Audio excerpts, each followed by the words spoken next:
Assalamu alaikum everyone. I hope you all are doing great. Today I'm going to tell you about my experience in FCPS Part 1 journey.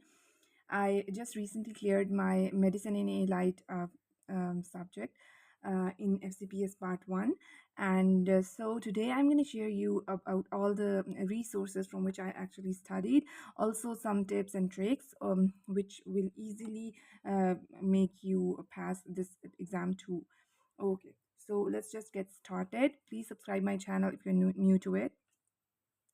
Number one, I studied the first aid. अब ये वाली जो book है, this book is really amazing, right? Everyone knows it. कि this is a must to do for like every exam in this world. If you're gonna get is any exam in this world, this is a must to do.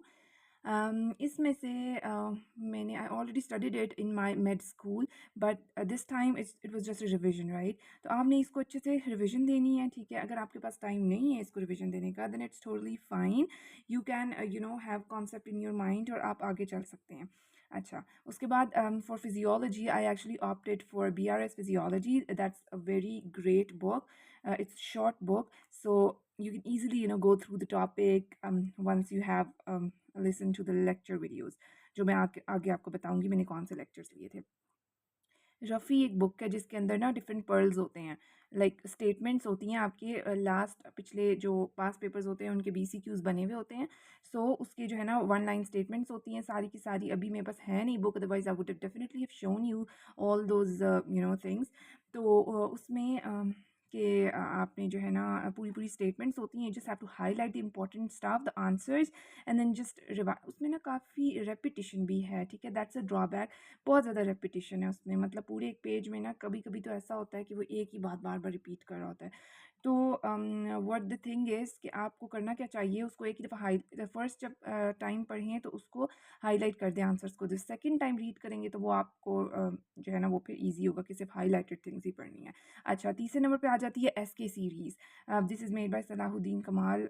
एक बंदा है, ठीक है, उसने ये बनाई है सीरीज़. उसमें से ना आपके पास टाइम नहीं होता, 2 से 3 महीने होते हैं तैयारी के. So you have to be very smart in this regard, right?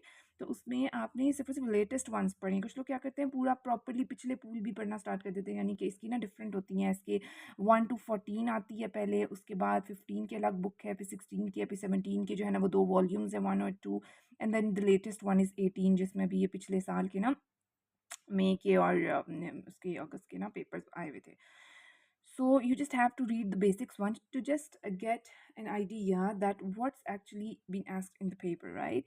तो मतलब 18 पढ़ें सिर्फ, 17, 16, 15 ये भी मतलब ना पढ़ें बेशक. क्यों? क्योंकि ये सारा कुछ जो है ना रफ़ी में ऑलरेडी सारा कुछ पास्ट पेपर्स ही होते हैं ना. रफ़ी सारा का सारा वो जो वन लाइन स्टेटमेंट्स हैं वो पास्ट पेपर्स हैं. No need of cramming all this SK, ठीक है? बहुत लोग कहेंगे कि भाई SK तो लाजमी ही करनी है ना, उसके बगैर तो गुजारा ही नहीं ना. I myself have passed this part 1 by just reading SK18. वो भी ज़रूरत नहीं पड़ी क्योंकि आगे जिसका मैं बताने लगी हूँ which is this website fcps.world.com. I am not sponsoring them और समथिंग लाइक दैट. यार अमेजिंग लेक्चर्स हैं, लाइक दिल से बनाते हैं वो लोग लेक्चर्स, दिल से कराते हैं. और पूरा का पूरा जो आपको एक टॉपिक है ना वो ऐसे समझ आएगा जैसे लिटरली आप मेडिकल स्कूल में ना पढ़ रहे होते हो. जितना कॉन्सेप्ट डेप्थ में आपको समझाते हैं तो आपको कोई पेपर में ऐसा MCQ नहीं आता जो फिर आपसे सॉल्व ना हो सके. दिस वन FCPS वर्ल्ड की जो सीरीज़ होती है ना, और इसका जो पे करते हैं वो मेरा ख्याल है टोटल 9,000 होता है आपको, 3,000 की फॉर्म है. And this is so reasonable यार. तो क्या है कि ये आपने जो है ना, मतलब मैंने ये लिया था. आप कोई भी और अकेडमी ज्वाइन कर सकते हैं इसके लिए, और मेरे ख्याल में ये करना बहुत ज़रूरी है. अगर आप फर्स्ट एड को पूरा नहीं पढ़ सकते ना, जैसे मैंने फर्स्ट एड को इतना नहीं पढ़ा, जस्ट वो चीज़ मुझे लगा हाँ कितनी अच्छी लिखी हुई है फर्स्ट एड में, मतलब कुछ इंपॉर्टेंट पॉइंट्स उस तरह ना, वो मैंने एक नज़र मार लिए. बाकी मैंने कोई नहीं इस बुक को इतना देखा क्योंकि मुझे ये मैंने इनके लेक्चर्स बाकायदगी से लिए. The best part is these lectures are recorded, right? तो क्या हुआ कि मेरे पास रात को तो टाइम नहीं होता था, बिकॉज जो इनकी टाइमिंग्स है 9 to 10 जो लेक्चर होता है 1 आवर का, तो मेरे पास टाइम नहीं था. So what I did was कि मैं सुबह सुबह उठती थी, फजर के टाइम नमाज़ पढ़ी और मज़े से ही सुकून से लेक्चर लिया. और जैसे ही लेक्चर ख़त्म होता है आपके अंदर एक अलग सा कॉन्फिडेंस आता है कि आपने कर लिया. फिर साथ ही मैं उसी टॉपिक के रफ़ी के पॉइंट्स पढ़ लेती थी, उसको हाईलाइट कर लेती थी. ये 2 काम करती थी. और उसी एक दिन में मेरा टारगेट होता था कि मैंने एटलीस्ट 50 MCQs करने हैं SK के, राइट? मैंने 18 की, थोड़ा सा 17 को भी टच किया था, but then I was like so tired कि भाई मैंने छोड़ दिया इसको. अच्छा, उसके बाद हम लोग आते हैं उसके कि आपने जो है ना एक अच्छा ये एफसीपीएस वर्ल्ड वालों ने ना एनाटॉमी तो सारी करा दी, तो एनाटॉमी के लिए कोई अलग से बुक पढ़ने की ज़रूरत नहीं है। बीआरएस फिजियो में से वो लेक्चर बनाते हैं फिजियो के, और जो डेमोन्स्ट्रेटर्स होते हैं वो काफ़ी अच्छे होते हैं, फैसिलिटेटिंग होते हैं। तो जब मैंने ये लेक्चर लिया ना, तो फिर मैं साथ ही जल्दी से लैपटॉप पे ना बीआरएस फिजियो को खोल के वही चीज़ को सिर्फ नज़र मार लेती थी, बिकॉज़ सारा रीड तो नहीं करना, ऑब्वियसली भी पढ़ाया जा चुका है, सिर्फ नज़र मारना। और ये इस तरह हो जाता है। ठीक है, अगले पॉइंट पे आते हैं, ये वाली बात। ये मैंने लिखा है कि आपने जो है ना वो writing the most forgettable MCQs speedily. अब आपने आखिरी दिन के लिए सोच के रखना है, ठीक है? आपका बहुत ब्रॉड विज़न होना चाहिए। आखिरी दिन आपका पेपर है, ठीक है? उससे पिछले 2 दिन में बंदे को समझ ही नहीं आ रहा होता, बंदे को लग रहा होता है सारा कुछ भूल गया है, कुछ भी नहीं याद अब। तो करना क्या होता है, उस आखिरी 2 दिन के लिए पहले से तैयारी करके रखनी होती है। उसमें ये होता है कि आपने एक पेज लेना है, बिल्कुल ब्लैंक पेज जो कंप्यूटर पेपर होता है, ठीक है? उसके ऊपर आपने वो वाले एमसीक्यूज़ लिख लेने हैं जो आपको लग रहा है भाई ये तो पक्का भूलेगा ना, मतलब कुछ होते हैं ना क्रैमिंग वाले एमसीक्यूज़ कि ये तो पक्का भूलेंगे। तो वो फटाफट से आपने क्या किया, उस पेज पे लिख लिया। एक लिखा, दूसरा लिखा, तीसरा लिखा, चौथा लिखा, ठीक है? फिर उसी दिन उसको ना जल्दी से एक नज़र मार ली और उसके आंसर्स हाइलाइट कर लिए, ठीक है? और उस पेज को आपने दीवार के ऊपर लगा देना है, ठीक है? दीवार के ऊपर पेस्ट कर देना है अपने कमरे में। कोई बात नहीं, कमरे का थोड़ा गंदा लगेगा कमरा जब बहुत सारे पेजेस होंगे उसमें, लेकिन बिलीव यू मी वो इतना इंपॉर्टेंट होता है कि आप एंड डेज़ तक जो ऐसे ही नज़र भी मारते हो ना अपने के लिए, आपको सही माइंड के अंदर ना आपको वो इम्प्रिंट हो जाती हैं चीज़ें, and then you just feel so confident, right?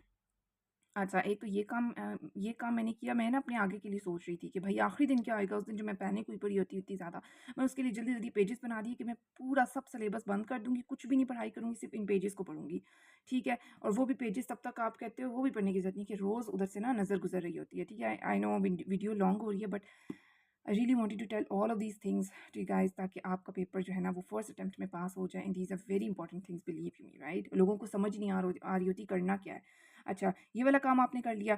उसके बाद एक पेज पे लिखा, जैसे कि मैंने बताया, paste on the wall, right? उसके बाद लास्ट में ये दो चीज़ें मैंने लिखी हैं इसमें कि एक तो हाइलाइटर का रोल क्या होता है, इतना इंपॉर्टेंट है ना, लाइक मैंने ना कभी मेड स्कूल में इतने हाइलाइटर्स इस्तेमाल नहीं किए, लेकिन इस दफ़ा मैंने इतने ज़्यादा किए हैं ना। आपने नोट्स बनाने और आपने हाइलाइटर इस्तेमाल करने हैं कैसे। Let me show you my notes. So these are my notes. अभी ये छोटा सा रजिस्टर लिया था फर्स्ट टाइम, ठीक है? उसमें क्या किया मैंने, सीवीएस का बनाना शुरू किया। बिलीव यू मी, सीवीएस और रेस्पिरेटरी 2 चैप्टर्स हुए इस पूरे के पूरे रजिस्टर में, एंड इट्स डन। मतलब ख़त्म हो गया, फिर एक और लिया, फिर एक और लिया। जितना लिखोगे ना उतना आपकी अच्छी प्रैक्टिस होएगी। ये तो मैंने जस्ट स्टार्टिंग में लिखती थी रैंडमली, जो वो बोल रहे होते थे ना लेक्चर में एफसीपीएस वर्ल्ड वाले, वो ना मैं लिख रही होती थी साथ-साथ। जब आपका हाथ चल रहा होता है ना, तो आपने फिर लेक्चर एंड होता है ना, आप कहते हो बस एक नज़र मारनी है, ठीक है? हाइलाइट किया, नज़र मारी, and you are literally done. ये आपने ना डिफरेंट हाइलाइटर से बनाना होता है, क्या चीज़ गुजर रही है, ठीक है? क्योंकि एंड पे जाके आपको इतना फिर आसान हो जाता है कि आपने जो है ना वो सब कर दिखाया, ठीक है? इस तरह करके आपने डिफरेंट जो है ना वो नोट्स बनाने हैं, ठीक है? और एक चीज़ मैं बताना चाहूँगी, इस तरह मैंने नोट बनाए, फिर सीवीएस फिजियो 1 का लेक्चर था, इसी तरह फिजियो के 2 लेक्चर्स होते थे ना, उसके नोट्स बनाए। साथ साथ हाईलाइट करते जाओ कि बाद में सिर्फ ये हाईलाइटेड चीज़ें पढ़ो, and literally you are good to go, ठीक है? अब वीडियो लंबी हो जाएगी, लेकिन एक जल्दी से बात बता दूँ कि मुझे ना पेपर में एक क्वेश्चन आया, ठीक है? अब मुझे एंड पे ना ये पूरा पढ़ने का टाइम ही नहीं मिला ये सारा मतलब रजिस्टर से भी पढ़ना का टाइम ही नहीं मिला, लेकिन वो जो मेरे बिल्कुल वो हाइलाइटेड चीज़ें मेरे दिमाग में सही इम्प्रिंट हो चुकी थी, तो वो एमसीक्यू है ना कि रिवाइज़ भी नहीं किया हुआ था, फिर भी वो लेक्चर की वजह से सिर्फ़ और सिर्फ मेरा सही हुआ है कि मेरा जो है ना वो लेक्चर में मैंने लिखा था। ये सारा जो है ना मैंने समझो लिख लिया। अभी तक सीवीएस ही चल रहा है। Can you imagine, like 4 to 5 lecture CVS के। अब उन्होंने ना एक टेस्ट देना होता है सीवीआर का, सीवीएस का। किधर गया? ये ना उन्होंने टेस्ट किया। उन्होंने ना वो एंड पे ना टेस्ट भी देते हैं हर सिस्टम के एंड होने पे ना। मैं वो टेस्ट करती होती थी, फिर अपने ऑप्शन देखती थी कौन कौन से गलत है, और उसके बाद मैं क्या करती थी कि मैं वो सारे जो गलत वाले होते हैं ना वो लिख लेती थी, ऐसे करके ना जल्दी जल्दी से लिख लेती होती थी, और उनको साथ साथ हाईलाइट कर देती थी। तो ये मेरे लिए इतना आसान हो गया फिर कि मैंने सिर्फ वो टेस्ट के हाईलाइट करते मेरा पूरा सिस्टम डन, राइट? और फिर मैं मतलब मज़े में I just have done my system and I will be so happy. Then respiratory start हुआ। फिर मुझे और जोश चढ़ा कि इसमें तो मैंने उनके टेस्ट में ना जो है ना अच्छे से अच्छे नंबर लेने, क्योंकि शुरू में मेरे भी ना अच्छे नंबर नहीं आए थे। मैंने और मेहनत की, अपने अच्छे अच्छे नोट्स बनाए, उसको रिवाइज़ किया। ये फिर उनका टेस्ट मेरा बेहतर हुआ। फिर इस तरह जैसे जैसे आगे जाते गई ना तो काफ़ी अच्छा होता गया। सो मकसद जो है ना वो ये बताने का है कि आप भी कर सकते हैं फर्स्ट अटेम्प्ट में पास, ठीक है? आखिरी चीज़ but not the least is revise. Obviously revision को कभी नहीं, ये नहीं कि सिलेबस ख़त्म नहीं हुआ तो अब बस रिवाइज कब होगा, नो, जो छोड़ दो सब कुछ भैया। पिछला जो पढ़ा है ना उसको 2 से 3 दफ़ा रिवाइज़ करो। खासतौर पर जो रफ़ी होती है ना, इसको मैं कहती हूँ 3 दफ़ा मैक्सिमम रिवाइज़ करना बनता है, ठीक है? क्योंकि मैं I feel like this is the only book जिसने मुझे बचाया है, ठीक है। बाकी आपके कॉन्सेप्ट वो चीज़ें बैकग्राउंड में होती हैं, लेकिन यार ये वाली बुक है ना, इसमें से बहुत सवाल आते हैं, ठीक है, to be very honest.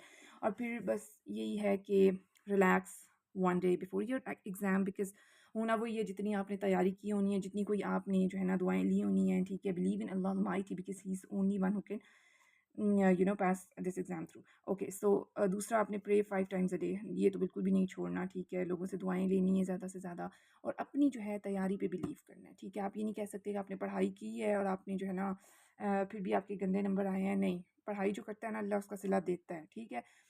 So this way I just passed my FCPS part 1 this August attempt 2024, ये मैंने पास किया। अभी बिल्कुल कोई 4-5 दिन पहले रिजल्ट आया। I was so happy to see that I cleared in first attempt. और सिर्फ मैंने फिर कहा कि मैं भी एक जो है ना वीडियो बनाती हूँ जिसमें I will help all those people who are literally confused what to do and what not to do, what to study and what not to study, ठीक है। कौन सी एमसीक्यूज बुक पढ़ें, क्या करें। बिलीव मी, ये करो और अपने कॉन्सेप्ट ठीक रखो। मैं उन लोगों पे नहीं बिलीव करती कि एमसीक्यूज के रट्टे सब, नहीं। कॉन्सेप्ट सही होएगा ना तो कुछ भी हो सकता है, आप कोई दुनिया का एग्जाम पास कर सकते हो। इसलिए अपने कॉन्सेप्ट को बेहतर बनाओ। आई होप आपको मेरी वीडियो पसंद आई होगी। If yes then do hit the subscribe button, like and share, follow यानी share with your friends so that उनका भी भला हो जाए। And yes, thank you so much for watching and I wish you best of luck for your upcoming exam. Thank you so much, and do recommend me that which type of videos should I make, in the comment section. I'll be literally following your advice then. Thank you so much. Take care. Allah Hafiz.